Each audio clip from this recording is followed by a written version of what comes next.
दोस्तों, इस कहानी शुरुआत होती है एक हवेली के तहखाने की दीवारें तेजी से हिल रही थीं। हर कोने से अजीबो गरीब आवाजें आ रही थीं। अय्यान और उसके दोस्तों को यह एहसास हो चुका था कि वे अब समय के साथ लड़ाई लड़ रहे हैं। घड़ी की टिक टिक धीमी होती जा रही थी और उनके पास बचने का वक्त कम होता जा रहा था।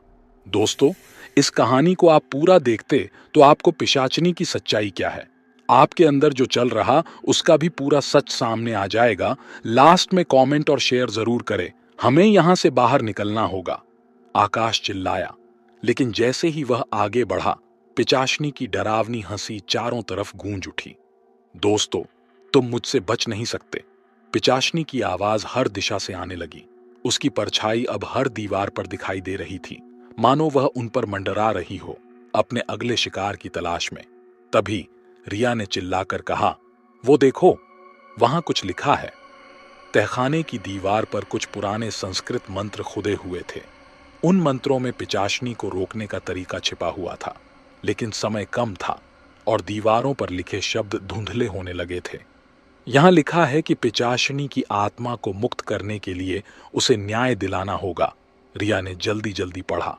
लेकिन हमें नहीं पता कि उसे किसने मारा था। अय्यान के दिमाग में एक विचार कौंधा। वो पुरानी तस्वीर, उसमें कुछ छिपा हो सकता है। उन्होंने तुरंत चेस्ट में से निकाली गई पुरानी तस्वीर को ध्यान से देखा। तस्वीर के पीछे खून से एक नाम लिखा था, राजा सूरज प्रताप सिंह।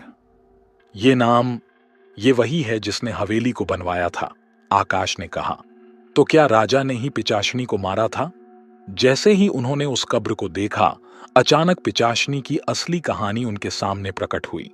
पिचाशनी एक साधारण महिला थी, जिसे राजा सूरज प्रताप सिंह ने हवेली में लाकर कैद कर लिया था। राजा उसकी सुंदरता पर मोहित था और उसे अपनी रखैल बनाना चाहता था, लेकिन पिचाशनी ने उसका विरोध किया। उसके इनकार ने राजा को क्रोधित कर दिया और उसने उसे हवेली में जिंदा ही दफन करवा दिया। उसकी आत्मा उसी दिन से बदला लेने के लिए हवेली में भटक रही थी। तुम्हारे पूर्वजों ने मुझे मारा था, पिचाशनी ने अय्यान की ओर इशारा करते हुए कहा। अब वक्त आ गया है कि उनका खून चुकता किया जाए। अय्यान ने घबराते हुए कहा, हमने कुछ नहीं किया। यह हमारे पूर्वजों का पाप है, हमारा नहीं। लेकिन पाप की सजा वंशजों को भी भुगतनी पड़ती है। पिचाशनी की आवाज गूंज उठी। अब सिर्फ एक ही रास्ता बचा था, उन्हें पिचाशनी को न्याय दिलाना होगा।